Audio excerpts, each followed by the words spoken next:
बिस्मिल्लाहिर्रहमानिर्रहीम। शुक्रिया जनाब। सबसे पहले आप लोगों का शुक्रिया जी कि आप तशरीफ़ लेकर आए। आज की प्रेस कॉन्फ्रेंस जो है उसमें दो अहम चीज़ें हैं जो हम आपसे दो मुख्तलिफ पहलुओं पे बात करूँगा मैं आज आपसे।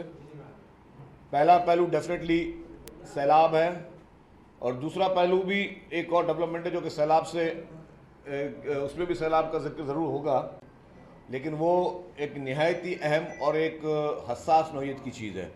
तो मैं चाहता हूँ कि पहले आपको जो कल टास्क फोर्स की मीटिंग थी चीफ मिनिस्टर साहब की ज़ेर सदारत, फिर उसके बाद कैबिनेट मीटिंग रही, वो भी बड़ी तवील चली।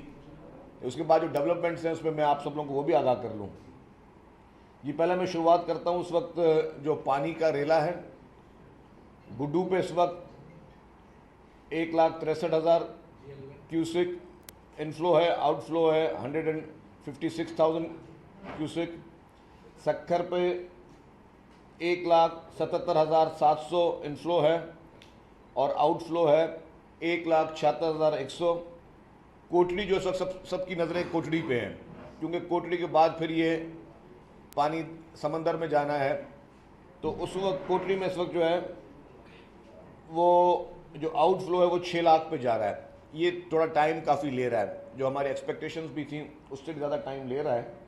तो ये जैसे पानी नीचे डिस्चार्ज होना शुरू हो जाएगा तो उसके बाद जो है वो जो जितने भी कट्स या डी वाटरिंग के प्रोसेस होंगे वो सारे डिपेंड करते हैं इस पर, तो इसीलिए इसके लिए ज़्यादा वेट हो रहा है। इसके साथ साथ जो इस वक्त गवर्नमेंट की तरफ से सप्लाई चल रही है वो मैं आपको थोड़ा बता दूं। और इस वक्त जो भी रेस्क्यू का काम चल रहा है, रिलीफ का काम चल रहा है, उसमें पूरी हुकूमत सिंध जिसमें वज़ीर आला समेत, वज़रा समेत, MPs MNs समेत तमाम इंतज़ामिया बहुत ही मेहनत के साथ काम कर रही है, क्योंकि जितने लाखों लोग इस वक्त बेघर हैं उन लाखों लोगों को रोज़ाना जो है मुख्तलिफ टाइम पर उनको पका पकाया खाना और कुक्ड फूड जो है वो प्रोवाइड करना। फिर राशन बैग्स की भी अभी सप्लाई बढ़ गई है तो वो भी ज़्यादा बढ़ाए जा रहे हैं। और बाकी जो सामान कहीं भी अभी तक टेंट्स की ज़रूरत पड़ रही है क्योंकि टेंट्स की सप्लाई बहुत स्लो है और मार्केट में बहुत मुश्किल से मिल रही है, तो उस चीज़ पर भी मैं बता दूं कि इस वक्त तक जो है वो 1,63,416 टेंट्स डिस्ट्रीब्यूट किए गए हैं। 1,63,416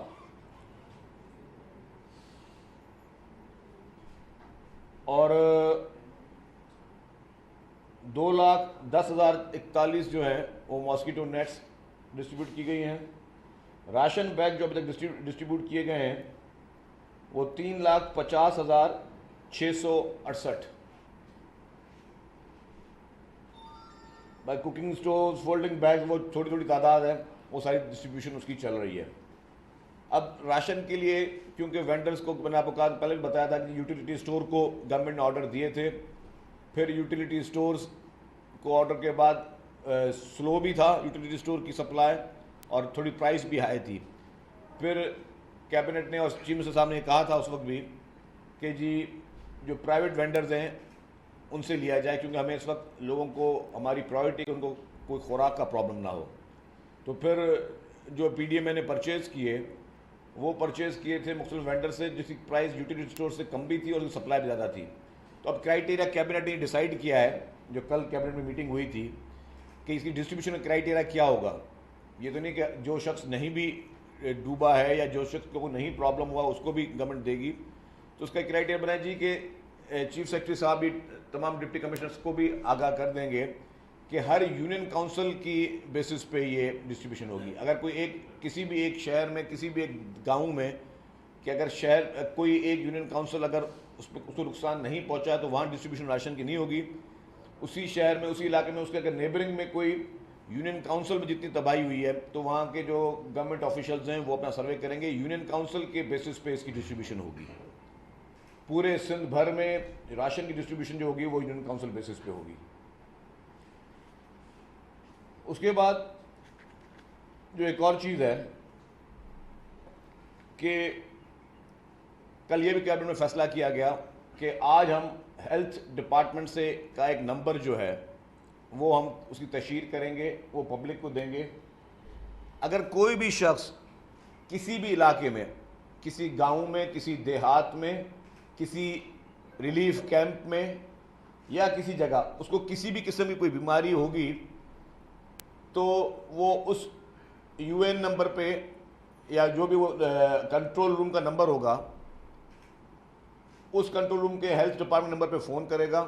वहाँ 24 घंटे प्रॉपर टीमें मौजूद होंगी। वो टीम्स जो हैं उसको रेस्पॉन्ड करेंगी और उसको वो अपनी बीमारी बताएगा, जी मुझे ये बीमारी है, तो फौरी तौर पर एक तो पहली फुर्सत में डॉक्टर्स मूव किए जाएंगे। अगर कोई, क्योंकि डर्माटोलॉजिस्ट सूबे पूरे भर में गवर्नमेंट के पास कम है, तो गवर्नमेंट ने प्राइवेट हॉस्पिटल्स को भी लिखा है कि हमें डर्माटोलॉजिस्ट दी जाए, क्योंकि बारिशों के बाद जो है वो स्किन वगैरह की बीमारियां जो है उसकी ज़्यादा शिकायतें आ रही हैं। और अद्वियात के लिए भी हेल्थ डिपार्टमेंट को ग्रीन सिग्नल है, फुली फ्री हैंड है जी कि जहाँ जहाँ पे हमें ये जिस तरह की अद्वियात पहुँचानी वो पहुँचाएँ। तो जो मैं नंबर बताता हूँ उस नंबर पर जो भी फ़ोन करेगा तो उसको वहाँ रेस्पॉन्ड होगा। पहली फुर्सत में कोशिश की जाएगी वहाँ डॉक्टर भेजा जाए। अगर वहाँ पे उस नौयत का डॉक्टर मौजूद नहीं है तो वहाँ पे डॉक्टर से एक्सपर्ट करके वहाँ के किसी डीएचओ को या वहाँ के किसी और डॉक्टर को बताया जाएगा जी कि ये शख्स बोल रहा है इसकी ये बीमारी ये कर रहा है तो उसको इसको ट्रीटमेंट दी जाए, ताकि इमीडिएटली तो उसको रिलीफ पहुँचाया जा सके। तो हेल्थ के बेसिस पे भी कल ये कैबिनेट में बड़ा ये स्ट्रॉन्ग फैसले हुए। मोबाइल क्लिनिक्स ऑलरेडी चल रही हैं। ये भी वज़ीर आला साहब ने कहा कि जो मोबाइल क्लिनिक्स है वो हर उस पर जो रिलीफ कैंप्स है वहाँ पे भी जाए, लेकिन सड़कों पे, रोडों पे, बंदों पे लोग जो अपने टेंट्स में बैठे हुए हैं या जो लोग अपनी मदद आपके तौर पे बैठे हुए हैं उन तक भी मोबाइल हेल्थ क्लिनिक्स जो भेजी जाएं, ताकि कोई किसी को भी कोई प्रॉब्लम हो तो कम से कम जो उसको हेल्थ फैसिलिटी सबसे पहले उसको मिले। कल और एक कैबिनेट में फैसला किया गया, वो मैं थोड़ा सी वजाहत कर लूँ आपको। इससे पहले गंदम की सपोर्ट प्राइस हुकूमत ने मुकर्रर की थी, जो लास्ट ईयर थी वो थी 2000 रुपये। कल सिंध काबीना ने फैसला किया कि गंदम की सपोर्ट प्राइस कर दी गई है 4000 रुपये, जो कि मैं समझता हूँ कि एक बहुत बड़ा स्टेप है। उसकी 2-3 वजूहत भी हैं, वो बेहतर है कि मैं उस वजूहत भी साथ में बताऊँ आपको। उस 4000 रुपये का पहले 2000 रुपये थी, अब उसको कर दिया 4000 रुपये। उसका मैं आप रीज़न बता दूँ कि इस बार जिस तरह से काश्तकारों की तबाही हुई है, नुकसान हुआ है, तो काश्तकार आगे भी बड़े मतलब बहुत इतना आसान नहीं होगा कि काश्तकार फौरी तौर पर अपनी नेक्स्ट काश्त तो लगा सकें जो कि अगले साल निकलेगी। तो उसके लिए एक तो इनकरेज करना है काश्तकारों को कि आप गंदम की तरफ आएँ, क्योंकि गंदम नॉर्मली काश्तकार जो है वो महंगे क्रॉप्स लगाते हैं जिससे उनको फ़ायदा ज़्यादा हो। गंदम क्रॉप को इतनी कोई महंगी क्रॉप नहीं समझा जाता, तो ऐसी क्रॉप उनको दी जा रही है जिसको वो इनकरेज हो उनको लगाए। दूसरा कि जो उनकी तबाही हुई है उससे उनको एक तरह से एक उनको सपोर्ट भी है। लेकिन इम्पॉर्टेंट बात है, इस वक्त सिंध हुकूमत के पास जो भी गंदम मौजूद है ये वो है कि जो कि 2000 रुपये के हिसाब से गवर्नमेंट ने ली है। लेकिन जो अभी फेडरल गवर्नमेंट ने इम्पोर्ट की है गंदम, वो आपको पता है कि वो क्या रेट पड़ रहा है फेडरल गवर्नमेंट को और प्रोविंशियल गवर्नमेंट को? वो रेट पड़ रहा है 8 से 8500 रुपये। तो हमने देखा कि हम अगर अभी 2 लाख मेट्रिक टन जो है वो हम बाहर से गंदम ले रहे हैं, क्योंकि यहाँ पे जो क्राइसिस है और फेडरल गवर्नमेंट को भी ज़रूरत है उस गंदम की, हमें भी ज़रूरत है और बाकी प्रोविंशियल गवर्नमेंट्स को भी ज़रूरत है। तो अगर हम 8000 रुपये ले रहे हैं तो बेहतर नहीं कि हम अगर अपने ही किसान को, और आपको पता है जो बाहर से गंदम आती है वो भी 100% उसे कहते हैं कि जी वो इस काबिल उसको नहीं समझा जाता, फिर लोग उसको मिक्स करते हैं हमारी गंदम के साथ कि जी वो गंदम मिला के चलाई जाए। तो हमने कहा कि अपनी बेहतर गंदम, और अगर जो भी थोड़ा बहुत फ़ायदा देना है अपने काश्तकार को दें आप। और आप अगर बाहर से 8000 रुपये में ले रहे हो तो बेहतर नहीं कि आप 4000 रुपये में अपने ही मुल्क की, अपने सूबे से आप वो गंदम लें। तो ये उस नौयत में इसका जो फैसला किया गया। इसके साथ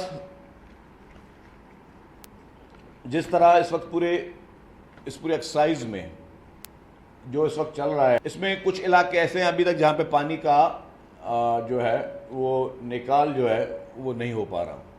तो हो सकता है कि हुकूमत को कुछ मज़ीद मुश्किल फ़ैसले करने पड़ें। उसके लिए भी कल जो टास्क फोर्स की मीटिंग थी उसमें वज़ीर आला साहब ने इरिगेशन डिपार्टमेंट को और पाक फ़ौज के जो हमारे टेक्निकल इंजीनियर्स थे उनको कहा जी आप लोग ख़ुद फील्ड का मुआयना कर लें कि हमें, क्योंकि ये पानी ड्रेन आउट करना है, वरना आपके झुड्डो शहर मिर्को खास जो है ये बहुत बुरी हालत में है इस वक्त। तो उसके लिए जो भी इरिगेशन के एक्सपर्ट्स मेन लीड लेंगे और फिर टेक्निकल सपोर्ट उनको जो है वो पाक फ़ौज भी करेगी। तो उसके तहत वो फैसले किए जाएंगे मज़ीद कुछ मुश्किलात। अच्छा, इस पूरे इस ऑपरेशन में आप देख रहे हैं जहाँ पे ऑपरेशन चल रहा है, जहाँ पे हम हेल्थ की बात कर रहे हैं, तो जगह जगह पर हमें सिंध गवर्नमेंट की तो हेल्थ डिपार्टमेंट मौजूद ही है, लेकिन साथ साथ खुसूसी तौर पर पाकिस्तान नेवी के हेल्थ कैंप्स लगे हुए हैं, पाकिस्तान फ़ौज के मेडिकल कैंप्स लगे हुए हैं, पाकिस्तान एयरफोर्स के मेडिकल कैंप लगे हुए हैं। इस वक्त जो रेस्क्यू काम चल रहा है उसमें पाक फ़ौज जो है वो बढ़ चढ़ कर जहाँ जहाँ पे हमारे पास वो लॉजिस्टिक ही नहीं है, ना ही हमारे पास वो एक्सपर्टीज़ हैं बोट्स की या जो लोगों को रेस्क्यू करने की भी, उसमें भी पाक फ़ौज ने एक बहुत ही इंपॉर्टेंट रोल प्ले कर रही है। पाकिस्तान नेवी बहुत इंपॉर्टेंट रोल प्ले कर रही है। इनका ये इस पूरे एक्सरसाइज में इन दोनों इदारों ने एक्स्ट्रा ऑर्डनरी मैं समझता हूँ कि इसको सर्व किया। और अभी भी आपने देखा होगा रिसेंटली भी chief of the army staff साहब वो आए हुए थे, उन्होंने मुख्तलिफ इलाकों का दौरा किया। वो खुद क्लिनिक्स जो भेजी जाएँ ताकि कोई किसी को भी कोई प्रॉब्लम हो तो कम अज़ कम जो उसको हेल्थ फैसिलिटी सबसे पहले उसको मिले। कल और एक कैबिनेट में फैसला किया कि वो मैं थोड़ा सी वजाहत कर लूँ आपको। इससे पहले गंदम की सपोर्ट प्राइस हुकूमत ने मुकर्रर की थी, जो लास्ट ईयर थी वो थी 2000 रुपये। कल सिंध काबीना ने फैसला किया कि गंदम की सपोर्ट प्राइस कर दी गई है 4000 रुपये, जो कि मैं समझता हूँ कि एक बहुत बड़ा स्टेप है। उसकी 2-3 वजूहत भी हैं, वो बेहतर है कि मैं उस वजूहत भी साथ में बताऊँ आपको। उस 4000 रुपये पहले 2000 रुपये थी, अब उसको कर दिया 4000 रुपये। उसका मैं आप रीज़न बता दूँ कि इस बार जिस तरह से काश्तकारों की तबाही हुई है, नुकसान हुआ है, तो काश्तकार आगे भी बड़े मतलब बहुत इतना आसान नहीं होगा कि काश्तकार फौरी तौर पर अपनी नेक्स्ट काश्त तो लगा सकें जो कि अगले साल निकलेगी। तो उसके लिए एक तो इनकरेज करना है काश्तकारों को कि आप गंदम की तरफ आएँ, क्योंकि गंदम नॉर्मली काश्तकार जो है वो महंगे क्रॉप्स लगाते हैं जिससे उनको फ़ायदा ज़्यादा हो।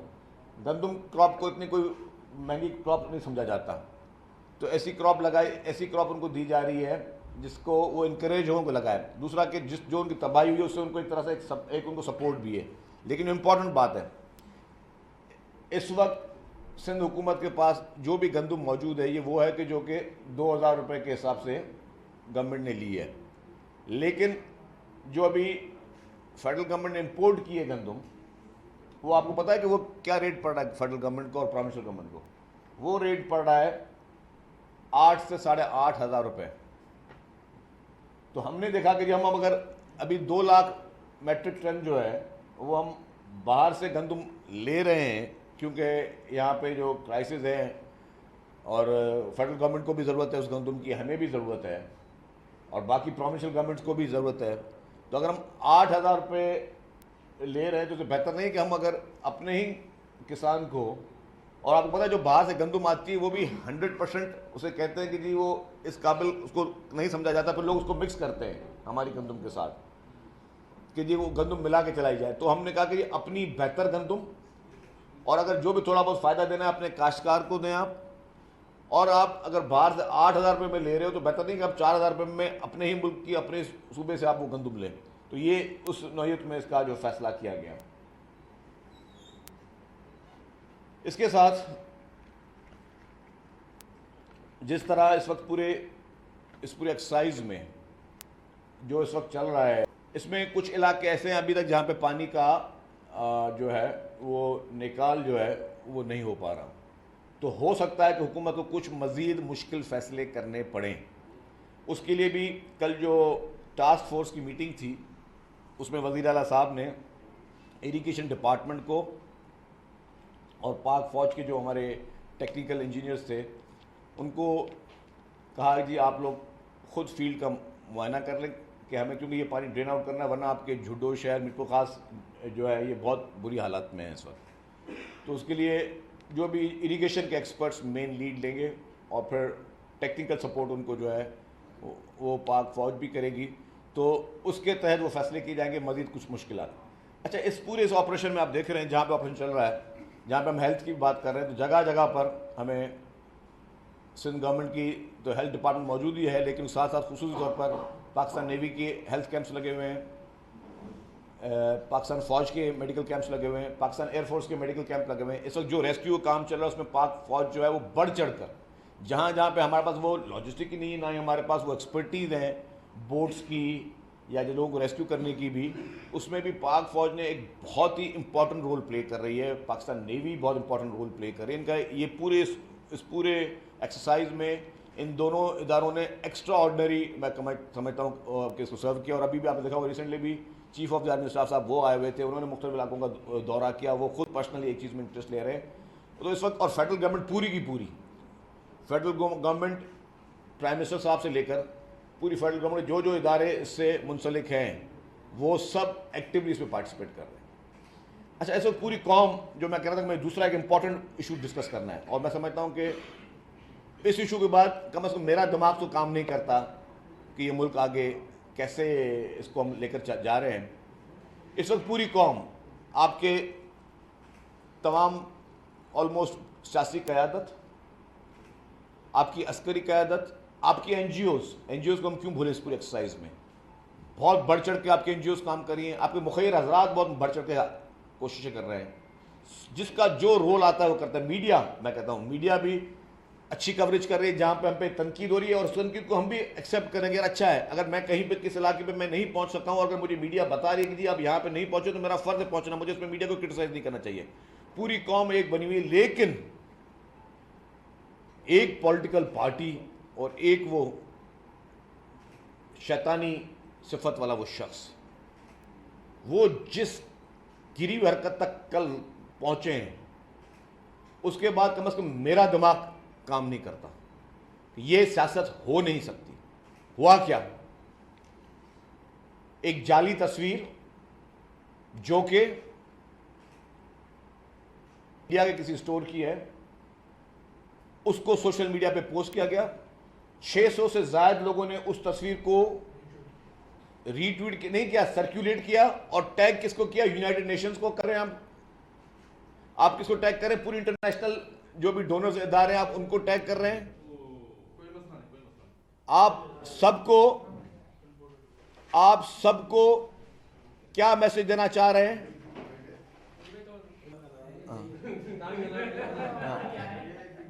अच्छा, सारे, मैं कंटिन्यू करता हूं, सारे इस वक्त पूरा मुल्क पाकिस्तान इस क्राइसिस में एक कौम बनकर खड़ा हुआ है। इस पूरी मुहिम का मकसद क्या है? मेरा सवाल यह कि इस पूरी घिनौनी गिरी हुई, वो अल्फाज में मीडिया पे कह नहीं सकता, जो कि ना सिर्फ मेरे, हर पाकिस्तानी के जज्बात हुए हैं कि एक तरफ आपके लोग, मासूम मासूम बच्चे, आप देख रहे हैं कि किन हालों में रह रहे हैं, टेंटों में रहे हुए हैं, धूपों में बैठे हुए हैं, 2 वक्त के रोटी के लिए सब लोग परेशान हैं। पूरी हुकूमत, पूरी आपकी इस्टेब्लिशमेंट, पूरी आपकी इंतजामिया, पूरी आपके सिविल सोसाइटी, सब उनकी मदद के लिए कोशिश करें। आप पूरी इंटरनेशनल कम्युनिटी को मैसेज दे रहे हो कि पाकिस्तान को इमदाद ना दो, ये लोगों को भूखा मरने दो, लेकिन पाकिस्तान को जो है इन मुस्तहिकीन को तक वो इमदाद ना पहुंचे। आप इस तरह की घिनौनी मुहिमें चला रहे हैं। इन घिनौनी मुहिमों का मकसद क्या है? आपकी पहले लड़ाई थी इस्टेब्लिशमेंट से, आपको वहां पे कुछ लोगों के चेहरे अच्छे नहीं लगते थे। आपकी अदलिया से लड़ाई थी, आपको वहां पे चेहरे अच्छे नहीं लगते थे। आपकी इलेक्शन कमीशन से लड़ाई थी, आपको कुछ चेहरे अच्छे नहीं लगते थे। लेकिन इन मासूम मुतासरीन से आपकी क्या लड़ाई है? इनमें किसका चेहरा अच्छा नहीं लगता आपको? आप क्या मैसेज देना चाहते हो? मैं सवाल पूछता हूं पीटीआई के एक एक वर्कर से, जो भी सो कॉल्ड इस शख्स को सपोर्ट कर रहे हैं। मुझे पूरी पीटीआई की तंजीम, कोई एक शख्स इस मुहिम का मुझे जवाब बता दे। पूरी तहरीक इंसाफ का कोई एक तर्जुमान मुझे इस मुहिम का जवाब बता दो। और ये अकाउंट्स को ये नहीं कि जी कोई डमी अकाउंट्स हो कि ये कह दें जी कि ये पीएमएलएन के किसी वर्कर ने चलाए होंगे या ये पीपुल्स पार्टी किसी वर्कर ने चलाए होंगे। ये वो अकाउंट से तस्वीरें पोस्ट हुई हैं जो कि नोन लोग हैं पाकिस्तान में, जो आपको ओपन सपोर्ट करते हुए आ रहे हैं पाकिस्तान में, जो आपकी खुल के हिमायत कर रहे हैं पाकिस्तान में। और फिर उस तस्वीर की एनसीओसी ने कल तरदीद चलाई कि इस तरह की जो इमदाद जिसकी तस्वीर दी गई है, ये इस तरह की इमदाद अभी तक पाकिस्तान को कोई रिसीव ही नहीं हुई है। अगर पाकिस्तान को इमदाद रिसीव नहीं हुई है, आप भारत की या किसी और जगह की तस्वीर बना के आप पूरी सोशल मीडिया में उसको वायरल कर रहे हैं। उसके साथ साथ आप उन तमाम डोनर एजेंसीज को भेज रहे हैं, और उन डोनर एजेंसीज को आप क्या कह रहे हैं? आप उन डोनर एजेंसीज को कह रहे हैं कि जी ये हालत है पाकिस्तान का, बराए मेहरबानी पाकिस्तान में डोनेशन ना भेजो। ये कौन सी सियासत है? इस तरह की सियासत पाकिस्तान में आज दिन तक आप सब सहाफी लोग बैठे किसी ने जिंदगी में देखी कि हालत, मतलब ये एक हालत जंग होती है कि आप जब देख रहे हो कि लोग एक तरफ डूब रहे हैं, उनको बचाने के लिए पूरी हुकूमती मशीनरीज वहां मौजूद हैं, सब लोग, हर इदारा वहां पे मौजूद है, मुखैर हजरात मौजूद है जिनके ऊपर जिम्मेदारी नहीं है, आपके एनजीओ जिनके ऊपर कोई लायबिलिटी नहीं है, लेकिन वो सब वॉलंटियरली मौजूद है। आप मदद नहीं कर सकते, हमें पता है, आप सिर्फ फोटो सेशन के लिए एक दफा आए, लेकिन आप मदद ना करो, आप जो भी करना है कर लो, लेकिन आप इस तरह की घिनौनी मुहिम कैसे चला सकते हो? मैं अपील करता हूं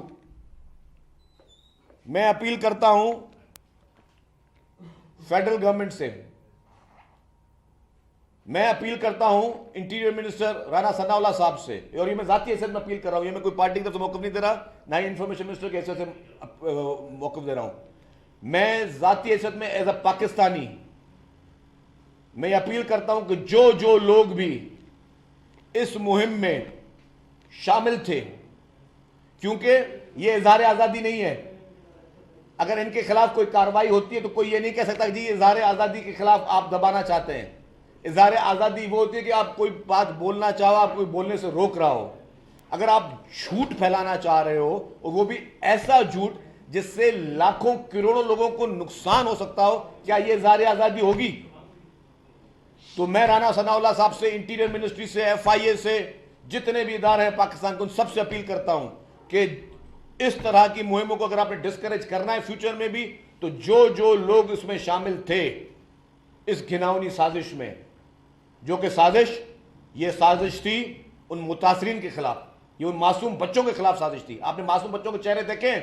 खान साहब तो स्टेज से उतरने के लिए तैयार नहीं है। हमने वो बच्चों गोद में भी उठाया, हमने उन बच्चों को देखा भी, हमने उनके चेहरे भी देखे, हमने उन मासूम औरतों की भी हमने आवाज़ें, चीखें सुनी है। वहां पे जिस तरह का जो क़यामत सुगरा का माहौल लगा हुआ है, उधर जो लोग पानी में डूबे हुए जो अपनी इमदाद के लिए पुकार रहे हैं, हम उसकी मदद में लगे। और आप पूरी दुनिया को यह मैसेज देना चाहते हो कि जी पाकिस्तान की मदद ना की जाए, इन मुतासरीन की मदद ना की जाए, क्योंकि आप इस वक्त वज़ीर आज़म की कुर्सी में मौजूद नहीं हो। पाकिस्तान और ये सैलाब मुतासरीन, ये हमारे लिए हमारी रेड लाइन है।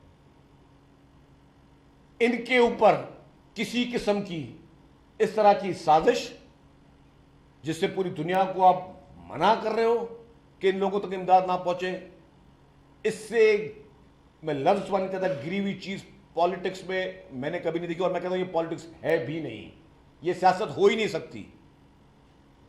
इतना नुकसान आपको भारत नहीं पहुंचाना चाहता, इतना नुकसान आपको इसराइल नहीं पहुंचाना चाहता जितना ये शैतान इमरान खान आपको पहुंचा रहा है। तो मेरी अपील होगी कि फौरी तौर पर interior ministry, cyber crime wing, इनका जो लोग, जिन लोगों ने पोस्ट किया, फौरी तौर पर उनको गिरफ्तार करें कि जिन्होंने पूरी दुनिया को ये पैगाम पहुंचाने की कोशिश की कि पाकिस्तान में इमदाद ना पहुंचाई जाए।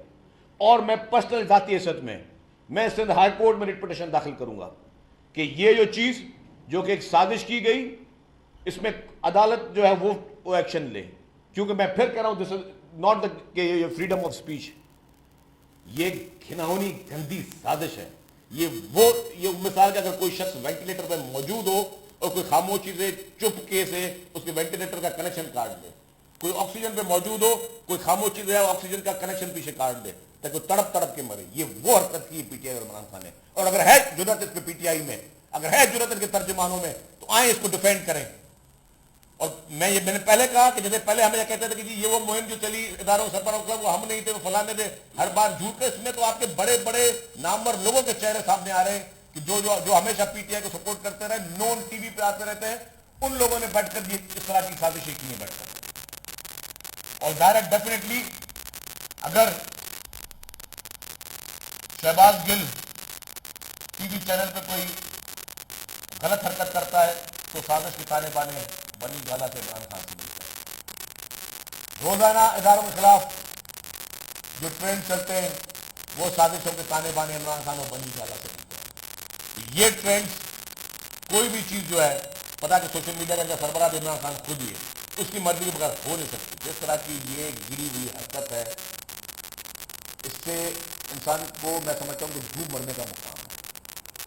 खुदारा उन लोगों में जाके हालत देखो, वो किस हालत में बैठे हैं, किस हालत में रह रहे हैं, क्या परेशानियां उनको, अपने घरों से दूर, कोई पहाड़ पे बैठा हुआ है, कोई किसी रोड के किनारे पे खेमों में बैठा हुआ है, कोई किस तरह जिंदगी गुजार रहा है।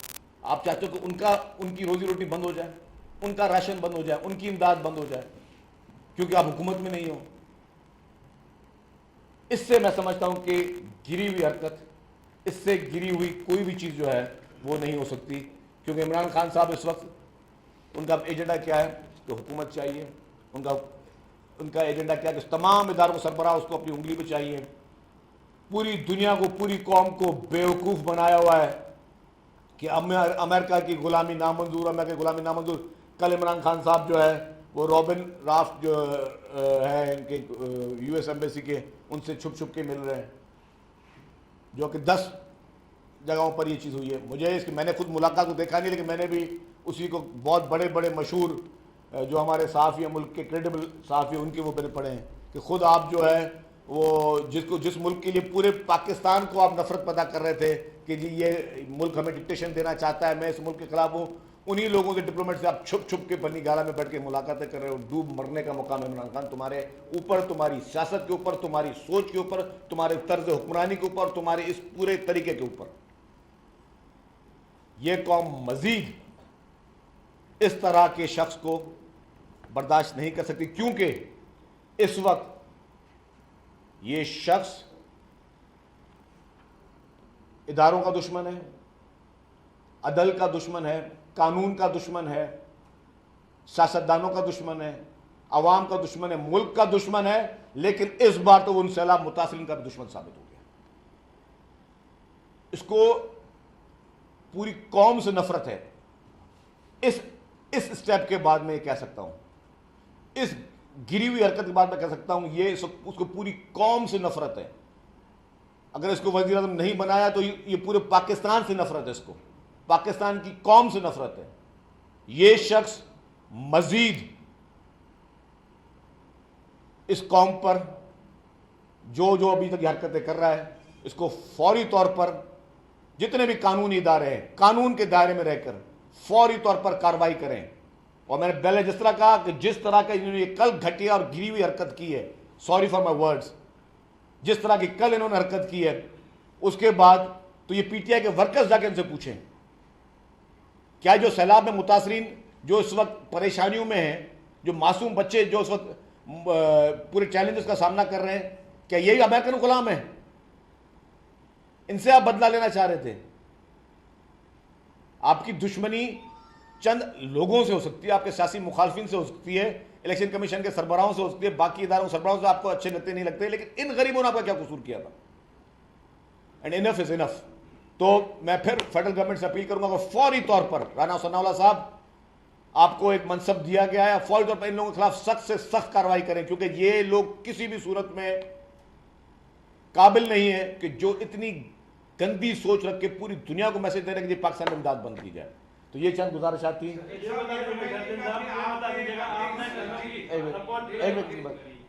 आपने अपनी इस प्रेस कॉन्फ्रेंस के दौरान तहरीक-ए-इंसाफ के सरबराह को जिस तरह बात की, लेकिन एक और बात सामने आई है कि उन्होंने जो रुकनियत कौमी असेंबली उसको फुटबॉल बना दिया। कभी कहते हैं हमने इस्तीफा दे दिया, कभी कहते हैं हमारी इस्तीफा कबूल न करो, और कभी कबूल हो जाए तो फिर उसके खिलाफ जाते हैं। अभी जब शकूर शाह ने अदालत से रुजू किया है और अदालत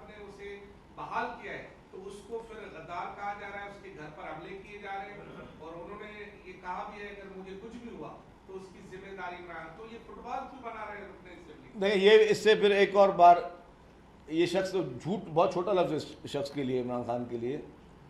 इसमें जो PhD भी की हुई है, ऑस्कर अवार्ड भी उसको मिला हुआ है।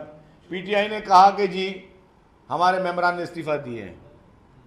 अब जब इस्तीफे कबूल हुए तो सिर्फ अभी 10-11 ही कबूल हुए थे, उसमें से 2-3 खड़े हो गए जी हमने तो इस्तीफे दिए ही नहीं है।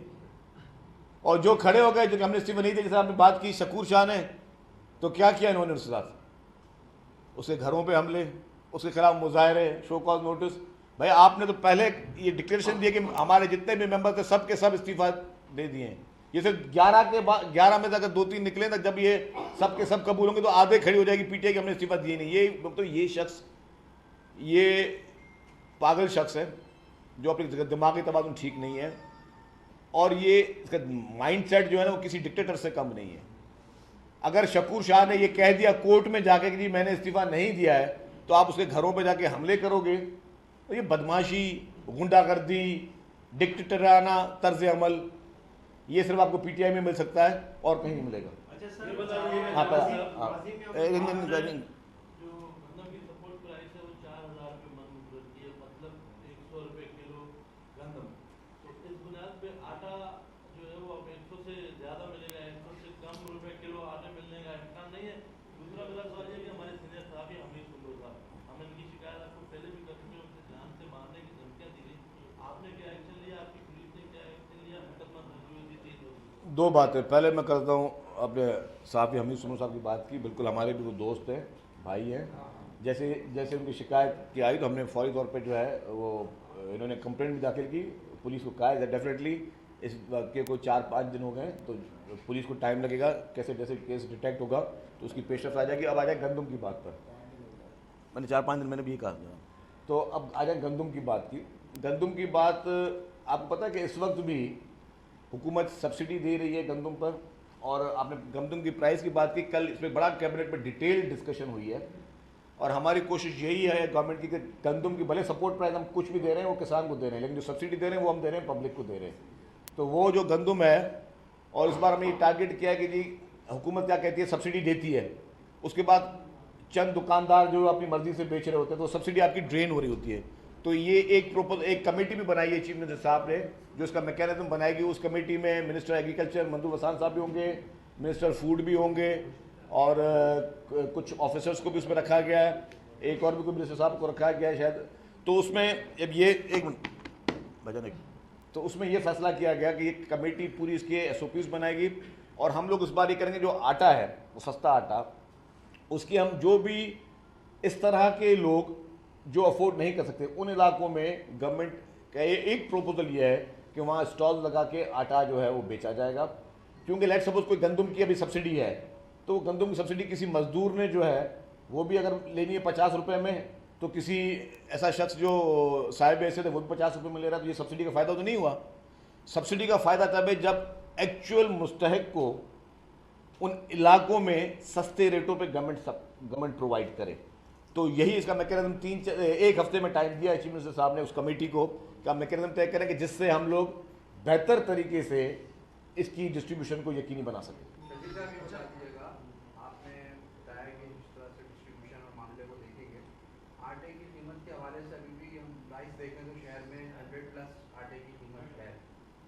पहले भी हमने देखा गवर्नमेंट के जो गोदाम है जिसमें पहले से ही गवर्नमेंट जो है गंदम स्टॉक करके रखती है, उन गोदामों में कितनी गंदम रखी हुई है, उसकी हालत क्या है, क्योंकि जिस तरह से बारिशें वगैरह हुई है हमने देखा माजी में भी 2017 की गंदम जो है 2020 में निकली थी खराब होकर, फिर उसका एक बड़ा स्कैंडल सामने आया था।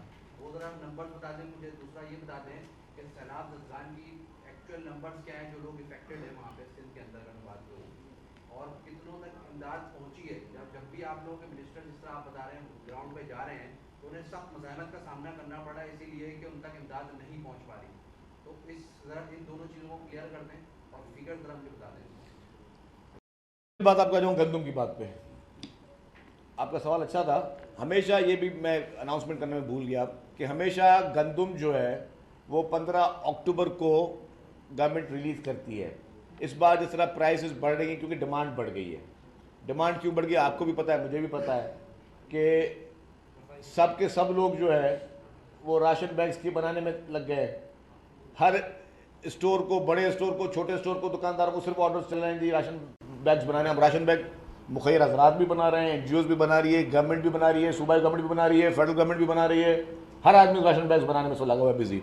तो जो इस एक्सरसाइज में डेफिनेटली जब डिमांड बढ़ जाती है अचानक एबनॉर्मल तरीके से, तो फिर वो उसकी वो बढ़ जाती है। तो गवर्नमेंट ने ये फैसला किया है कि जो गंदम 15 अक्टूबर को रिलीज़ करते थे, अब वो गंदम रिलीज़ होगी 1 अक्टूबर को। ये सिंध काबीना ने कल फैसला किया है।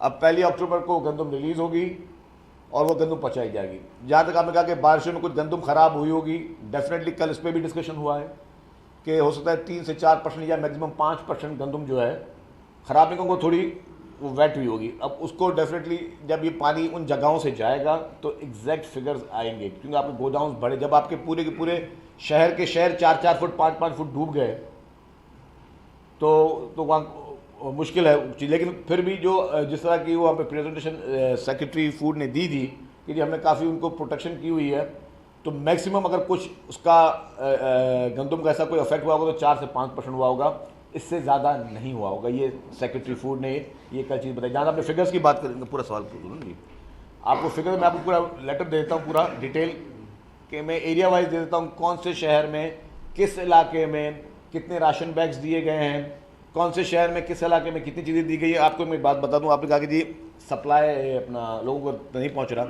मैं एक बात कह सकता हूँ बड़े वसूख के साथ, इस बार जिस तरह तमाम इदारों ने मुल्की काम किया ना, एक अच्छी टीम वर्क के साथ काम किया है। हुआ क्या है कि जहाँ जहाँ पे मोटरेबल एरिया नहीं है, जहाँ पर अगर कोई गांव है वो चारों तरफ से पानी में घिरा हुआ है और गांव थोड़ा ऊपर होता है, पूरा ज़मीन तो नीचे होती है, तो वहाँ पे पाकिस्तान नेवी और पाकिस्तान आर्मी ने बढ़ चढ़ कर वहाँ पे राशन बैग्स और ये चीज़ें वहाँ पहुँचाई। जो जो मोटरेबल जगह है जहाँ पे गाड़ी का रास्ता है, वहाँ पे सिंध गवर्नमेंट, डिस्ट्रिक्ट गवर्नमेंट्स, इंतज़ामिया ने बढ़ चढ़ कर वो चीज़ें पहुँचाई हैं। इस वक्त जो भी लाखों की तादाद में लोग इस वक्त बेघर हुए हैं, उनको रोज़ाना खाना ज़रूर मिल रहा है। 2 वक्त तक की रोटी उनको पकी पकाई पहुँचाई जा रही है। कोई इक्का दुक्का कोई चीज़ अल्लाह ना करे हो रही हो, लेकिन कुछ ऐसे ऐसे हो तक रहे हों जहाँ तक नहीं जा रहे, लेकिन गवर्नमेंट बाकायदा, गवर्नमेंट, मैं सिंध गवर्नमेंट की बात कर रहा हूँ, सिंध गवर्नमेंट बाकायदा उन इलाकों में पका पकाया राशन जो है, क्योंकि ये ऑपरेशन ये नहीं कि कोई एक डीसी देख रहा है, असिस्टेंट कमिश्नर्स, डिप्टी कमिश्नर, पहले कमिश्नर, फिर डिप्टी कमिश्नर, असिस्टेंट कमिश्नर, फिर मुख्तियारकार, फिर उसके बाद तहसीलदार, तपेदार, एक एक लेवल पे यूसी लेवल पर जो है ना, वो गवर्नमेंट की टीम्स को ये ऑर्डर हैं, वहाँ से चीज़ें हो रही हैं, पका पकाई दे गए, ये सब चीज़ें वहाँ पहुँचाई जा रही हैं। अब जिन इलाकों में चीज़ें का मसला था वहाँ पे फिर राशन पहुँचाए जा रहे हैं। जैसे मैंने कहा कि इस वक्त 3,50,000 ख़ानदानों को, 3,50,000 ख़ानदानों को, 3,50,000 से ऊपर ख़ानदानों को उसको राशन जो है वो सिर्फ सरकार पहुँचा चुकी है। अब इसके अलावा कौन से लोग हो गए, आपके NGOs हो गए, आपके बाकी इदारे हैं, तो हर आदमी को लगा। और ये राशन की तादाद बहुत बढ़ेगी, मतलब चूँकि पहले सप्लाई कम थी, अब सप्लाई जैसे बढ़ रही है तो डिस्ट्रीब्यूशन आपको मैं डेली जो बढ़ाता जाऊँगा, इसकी ब्रीफिंग्स देता रहूँगा, तो ये तादाद और मज़ीद बढ़ती रहेगी।